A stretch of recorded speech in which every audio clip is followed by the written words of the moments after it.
um dos tópicos que a gente vai ver hoje aí é plano diretor, né? E acabou que eu já tinha falado muita coisa. Não sei se vocês notaram, que para quem respondeu o formulário aí depois, acho que ajudou, né? Eu estava vendo, conferi, não falei nenhuma besteira, não. Não, tá certinho. Tá certo, né? Então tá bom. Beleza, Jéssica, você está escutando? Se você quiser só fazer um oi ou então mandar aqui no grupo, na mensagem, falar tá ok, aí a gente já vai. Mas beleza, acho que deve estar ok, né? Então, vou compartilhar aqui minha tela. Beleza, Jéssica. Ok. Ah, ver.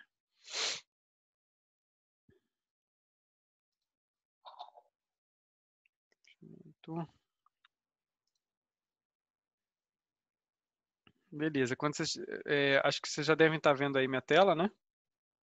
Já sim. Agora eu vou colocar no modo apresentação, vamos ver se vai funcionar, se vai continuar. Continua? Continua. Então, beleza. Então, gente, a ideia aqui dessa segunda aula, né?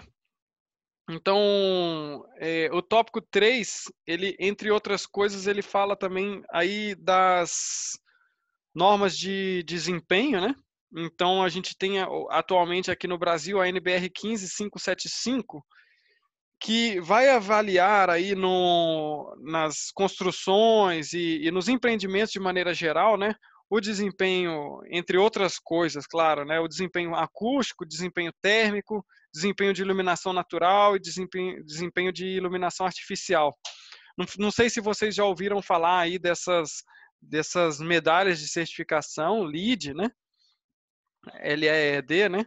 Então, que tem todas as questões, esses parâmetros ambientais aí que as empresas que criam, né, empreendimentos, a gente pode chamar assim de empreendimentos verde, né? Essas empresas elas recebem aí uma certificação ambiental, vamos dizer assim, essa medalha aí, né?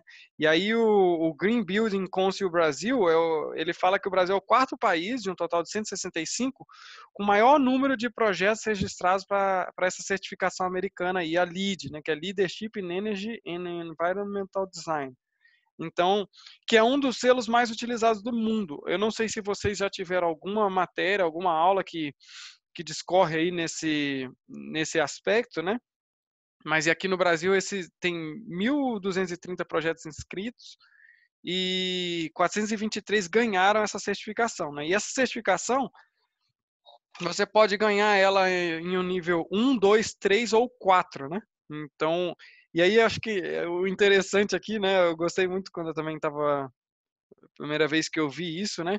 O primeiro edifício no Brasil, na verdade, o primeiro empreendimento no Brasil que alcançou o selo V4 foi um empreendimento de Governador Valadares. Não sei se já ouviram falar dessa cidade aí. É uma cidade lá de Minas Gerais que, por acaso, é a cidade que foi onde eu fui criado, assim, né? Eu não quase nasci lá, né? Fui para lá, tinha 2 anos e saí de lá com 14 anos, exatamente. Então é legal, é uma cidade que eu tenho aí no coração, assim, e foi o primeiro local, né? E aí, assim, a nossa ideia aqui, né, um pouco falar o que torna um edifício apto aí para ter esse selo, né? Então a gente tem 5 parâmetros. Um dos parâmetros é esse relacionamento com o entorno. O segundo parâmetro é o consumo de energia. Terceiro parâmetro, consumo de água. Quarto parâmetro, qualidade do ambiente interno. E quinto parâmetro, o uso e descarte de material de construção. Então, esses parâmetros, assim, depois eu vou mostrar 9 aspectos, né, onde se desdobram esses 5 parâmetros, mas a partir desses 5 parâmetros, né, de maneira geral, é onde a gente consegue manter um edifício aí apto para ganhar esse selo. E aí eu vou comentar um pouco rapidamente aqui esses requisitos de sustentabilidade, né? Dentre esses requisitos, a gente tem o Integrative Process, que é esse processo integrado, E aí a gente tem esse processo que vai incentivar que o projeto seja desenvolvido por uma equipe multidisciplinar de profissionais, desde a concepção da ideia lá do projeto, né? E aí, assim, uma pergunta aí para vocês dois, por enquanto, aí na turma, né? Como que esse processo, esse projeto integrado, como que isso beneficia vocês que são aí graduandos, né, na engenharia ambiental? Quer falar aí, Marcos ou Jéssica? O seu fone. Aí, agora você abriu. Opa, agora abri. Uhum. Eu vejo assim, vou só citar um exemplo que alguns dias atrás tem na empresa lá tem um projeto realmente voltado para sustentabilidade, né? E eu estou Uhum. tentando buscar alguma coisa nesse sentido. Até o menino que é o nosso administrador me passou essa situação dos selos. Uhum. Eu até estou procurando aqui para me ver qual que era a empresa, não me lembro. Acho que Uhum. saiu o link aqui. Né? Acho que no dia a dia, vamos dizer assim, acredito que vai ajudar muito no desenvolver, na busca do conhecimento, Uhum. né? Porque a minha área é de segurança do trabalho, mas queira ou não, Entendi. acaba envolvendo a área Claro. de ambiental junto, E, né? e faz Então, parte ali da sustentabilidade, você lembra, né? O fator humano, né? O fator social. isso. Então a parte de segurança está mais com esse foco, né? Uhum. Mas sim, mas Eu assim, e até o que eu ia comentar, desculpa, Max, te cortar, mas na não. prática o que eu ia comentar também é o seguinte: o fato de você exigir para que um dos selos dessa certificação é o processo, é o projeto integrado. Essa integração ela vem também pela integração de profissionais, entendeu? Então, assim, uma equipe Uhum. multidisciplinar. Então, vocês como engenheiro ambiental, então, assim, eu até falo sempre da minha esposa aqui, né? Então, ela é engenheira civil. Então, normalmente as obras de construção civil, a primeira coisa que pensa é o quê? Vou contratar engenheiros civis.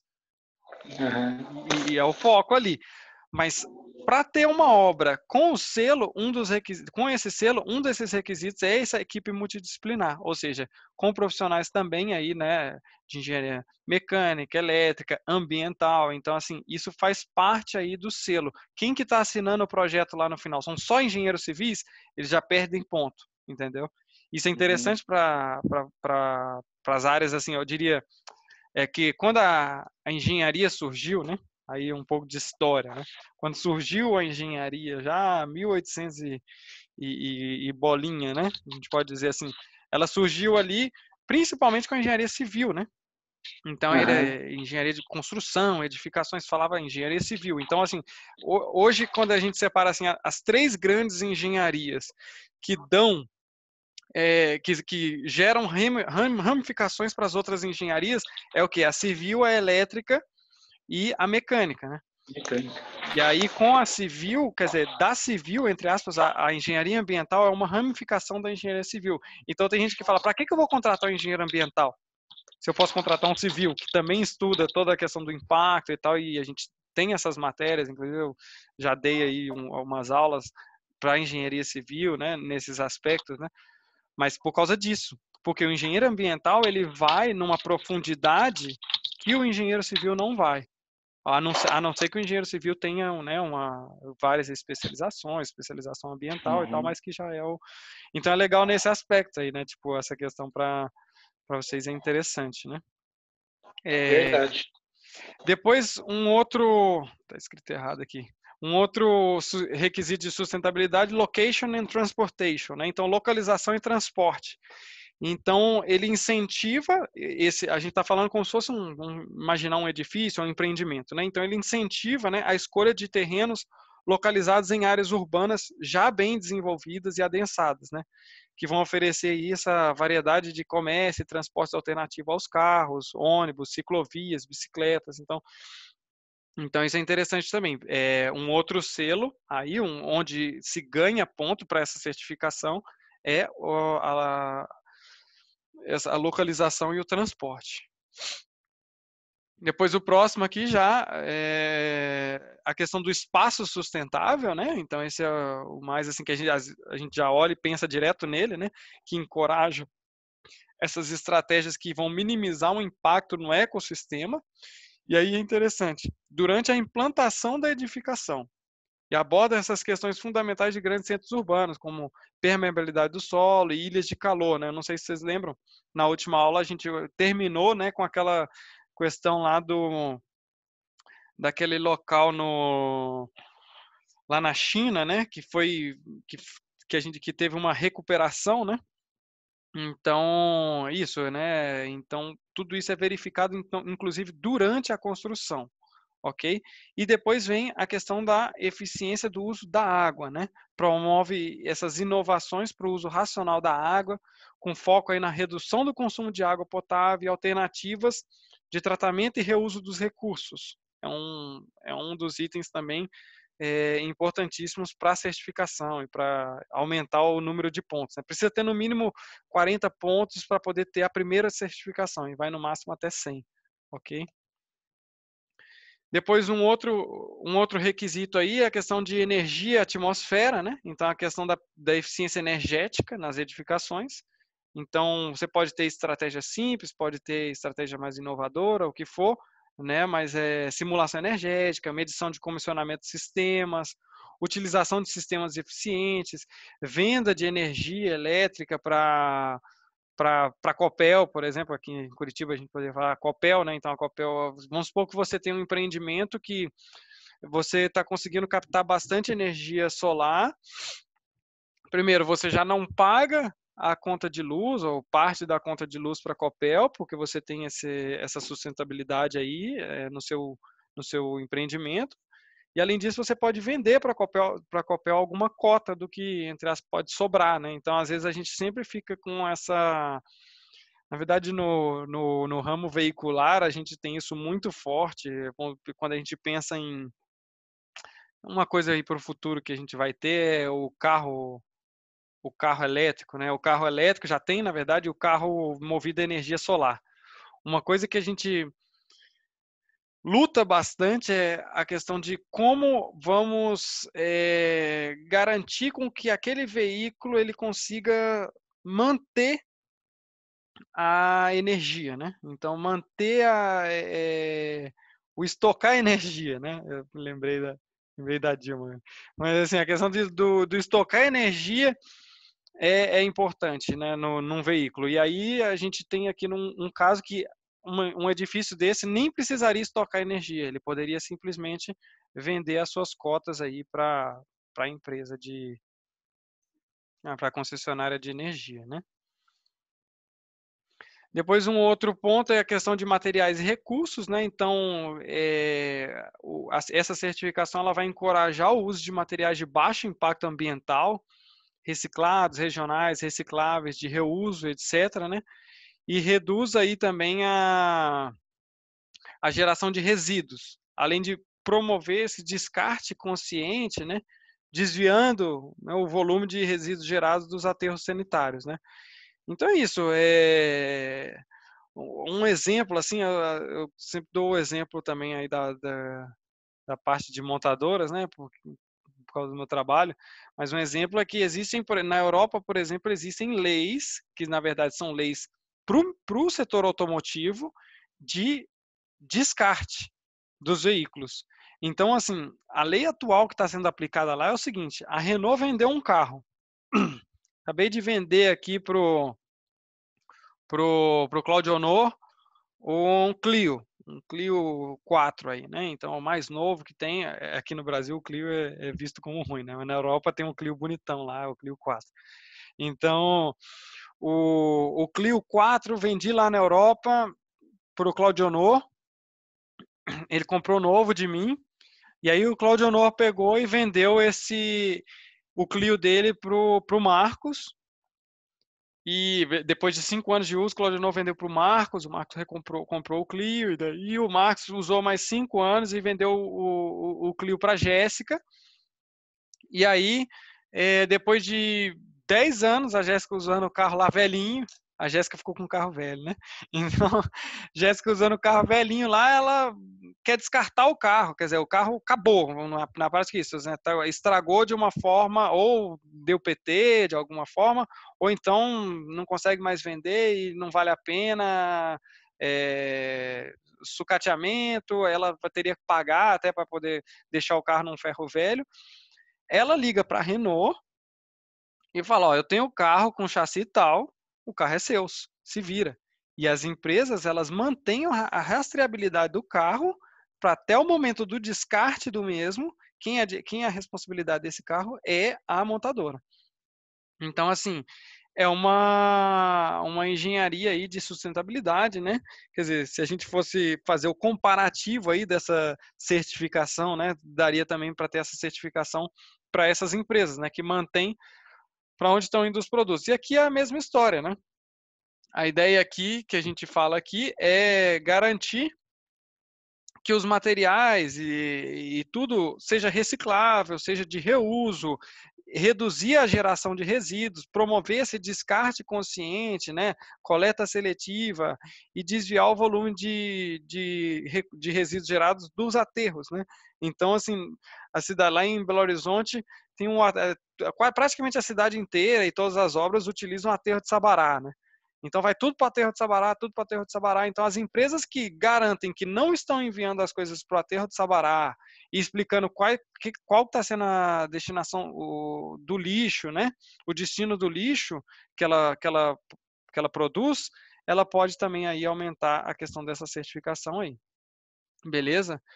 Depois um próximo é a questão da qualidade ambiental interna, né? Então aí entra a questão do ar, a questão atualmente, né, isso aí entra até com, acho que todas as empresas, todos os locais, né, a gente está cuidando bastante, né, qualidade do ar, qualidade de ambientes com alta permanência de pessoas, né, foco aí nessa escolha de materiais com baixa emissão de composto orgânico volátil, né, controlabilidade do sistema, conforto térmico, priorização do espaço com vista externa, luz natural. Então, assim, hoje em dia, um local que é muito PMOC, exato, né?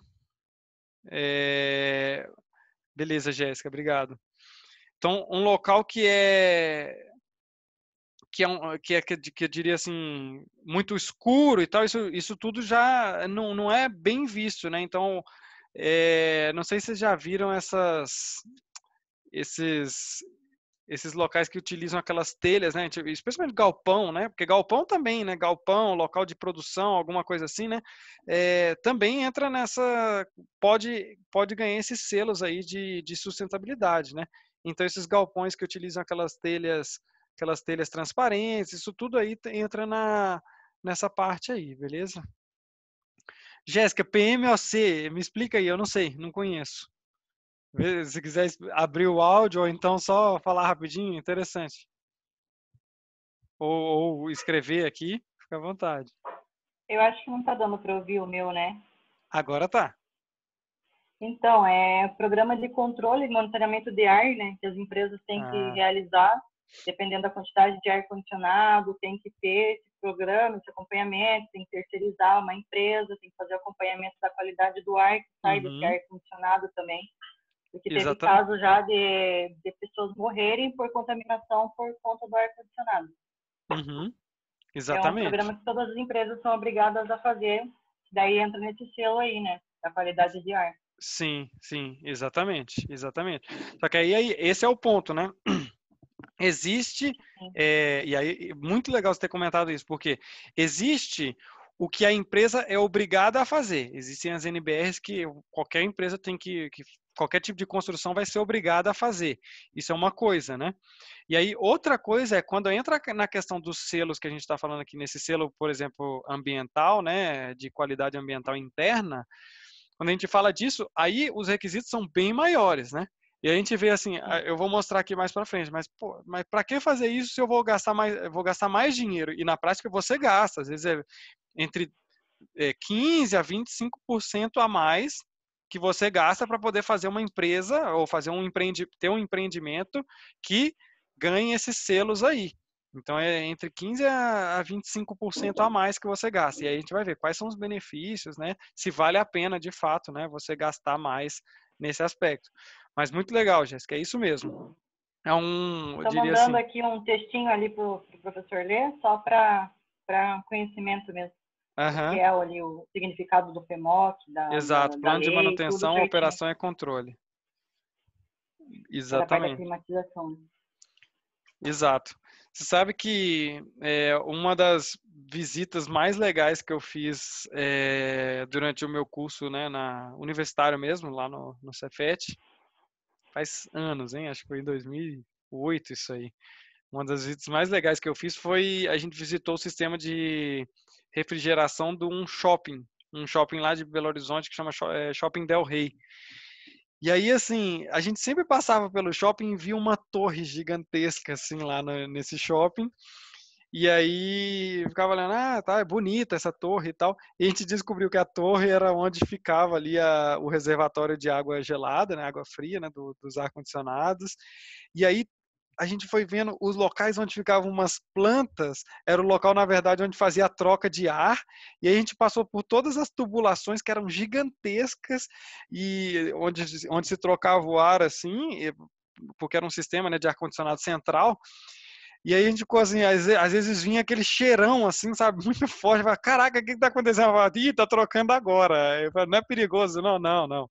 Se você ficar aqui o dia inteiro nesse lugar de troca de ar, beleza, seria, mas a gente, foi muito legal, nunca esqueça essa visita aí. Bom, beleza, obrigado, legal, gente. Vamos fazendo a aula assim, é bom que com menos gente a gente consegue ir batendo um papo, assim, legal assim. Depois a gente também tem como outro selo a inovação e processos, né? Ele vai incentivar a busca de conhecimento sobre o Green Buildings e também criação de medidas projetuais não descritas nas categorias do LEED, né? Então, são os pontos de desempenho exemplares que estão habilitados aí para essa categoria, né? Então, o que é? Inovação. Às vezes o próprio lead não pensou em alguma coisa, mas até pelo seu primeiro caráter lá que a gente comentou, né?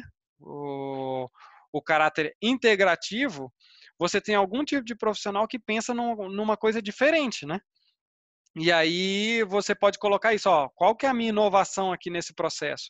A minha inovação é uma coisa que não tem aqui no lead, mas consigo colocar no meu projeto, tá? E a outra questão também é crédito de prioridade regional, né? Então, é importante saber que um edifício construído em Governador Valadares, na Ilha dos Araújos, que é um bairro lá, é diferente de um edifício construído em Governador Valadares, no centro, que é diferente de um edifício construído em Belo Horizonte, que é diferente de um edifício. Vamos pensar o mesmo edifício, hein? Estamos pensando exatamente no mesmo projeto. Ele vai ser totalmente diferente se ele está construído em Belo Horizonte, totalmente diferente se ele está construído em São Paulo, dependendo da região de cada um desses locais, e vai ser totalmente diferente se ele estiver sendo construído em Nova York, ou em Los Angeles, ou na França, lá em Paris, e no Afeganistão. Então, a questão da prioridade regional, né? Ele vai incentivar o que é prioritário para cada país, para cada local, as diferenças ambientais, sociais e econômicas existentes, né? Então, isso aí tem mais 4 pontos aí para essa categoria, né? E aqui a gente chega eu fiquei fazendo propaganda aqui, esse é o edifício aqui, lá de Governador Valadares. Caraca, e aí é o seguinte, gente, pra gente bater papo aqui. Quando a gente olha assim, de cara, não parece ter nada diferente aí, né? Vocês veem? Jéssica, Claudionor. Claudionor tá por aí também? Tá ouvindo, Claudionor, bem? Vocês estão vendo? Esse é Tô ouvindo. difícil. Legal, Claudionor, Tá beleza. tranquilo aí, tô ouvindo. Beleza. Esse é difícil. Vocês veem alguma... Assim, olhando de cara, é uma construção normal, comum, né? A gente pode ver assim, o cara vai falar, não, mas aqui, às vezes a gente pode comentar, né? As primeiras coisas que a gente vê, tem umas plantinhas aqui, ó, Por exemplo, pode falar, tem umas plantinhas, mas não chega a ser uma parede verde, né? Como a gente tinha comentado na outra aula, né? Tem aqui, na verdade, é um ornamentário, né? Depois a gente vê aqui, tem ciclovia, né? Tem um negócio, ciclovia não, desculpa, um local para guardar bicicleta e tal. Bem pequeno aí também, né? O edifício, como a gente pode ver. E é isso. E aí, se a gente vai seguindo, aqui eu coloquei essa foto porque eu gostei demais, que eu lembrei. O Governador Valadares é considerada a capital mundial do voo livre. Não sei se vocês já ouviram falar da cidade, mas é um dos melhores lugares que existem para saltar de paraglider e de asa delta. E esse aqui é o Pico Ibituruna. E na frente tem o Rio Doce e tal. Nossa, saudade dessa vista que eu já tive também. Então ele tem painel solar instalado, né? Tem o telhado verde. E tem, quer dizer, que nem a gente falou, são 9 aspectos ali que a gente foi citando um por um. Ele tem todos aqueles muito bem colocados, ok? Para quem quiser, eu deixei o link aqui, ó. É espaço larverdelar.com.br. Esse é quem construiu o edifício, tá? É Lar Verde Lar. Beleza? Só procurar no Google, vocês vão encontrar aí muitas coisas. E aí o seguinte, gente, que nem eu falei, prometi, é a questão dos ganhos. Por que fazer tudo isso se eu gasto 20 a 25% a mais? Porque a gente vai ter também ganhos econômicos, claro, diluídos ao longo do tempo, mas a gente tem uma diminuição dos custos operacionais, a gente tem uma diminuição dos riscos regulatórios, e aí é importante o que a Jéssica comentou, né? Tipo, a questão da qualidade do ar, né? Existem leis, né? Existem, né, aspectos aí legais que tem que se cumprir. Uma pessoa que tem essa certificação, ela é muito acima das leis. Então, a chance de cair em algum risco regulatório é muito baixa. Porque a própria certificação é um pouco assim, um prédio e claro, essa certificação ela é refeita, né? Ela tem uma periodicidade para se refazer. Um prédio que tem essa certificação, ele simplesmente mostra lá para para a prefeitura, né, ou para qualquer órgão de controle, de gestão dos prédios, ele já mostra, olha aqui, ó, eu tenho essa certificação. Aí o órgão fala, não, beleza, essa certificação já me garante que você cumpre com os requisitos. Isso acontece também, obrigado, fazendo um paralelo de novo aí, gente, desculpa, mas que nem eu comentei com vocês, eu trabalho na área de homologação. Então, a homologação, a gente tem a parte de homologação de segurança e homologação ambiental, ok? Ou seja, de emissões de poluentes e ruído. Quando a gente fala ambiental, é emissão, de maneira geral, poluentes e ruídos dos veículos. E aí, no meu setor, existe uma empresa certificadora, que se chama VCA, e ela, por mais que ela seja uma empresa privada, ela faz o papel do governo. É uma empresa que tem um selo mundial para fazer esse tipo de vistoria e ela faz todas as auditorias em cada veículo que a gente vai lançar para verificar a quantidade de NOx e de poluentes e os decibéis emitidos pelo veículo novo, né, no caso. E ela carimba, emite um relatório que garante para o governo. O governo nunca vem. O governo, a gente até fala internamente lá, agora vai ter auditoria do governo, mas não é o governo. É essa empresa que faz essa auditoria. Então, uma empresa certificada pelo governo. E, claro, ela deve sofrer a auditoria dela pelo governo, né? Então, essa empresa, ela certifica para a gente os nossos veículos. A mesma coisa aqui. Quando a pessoa tem a classificação aí, a LEED, ela também tem um selo que vai fazer o governo garantir. Esse selo ele garante para o governo, essa construção aqui ela está ok. Beleza?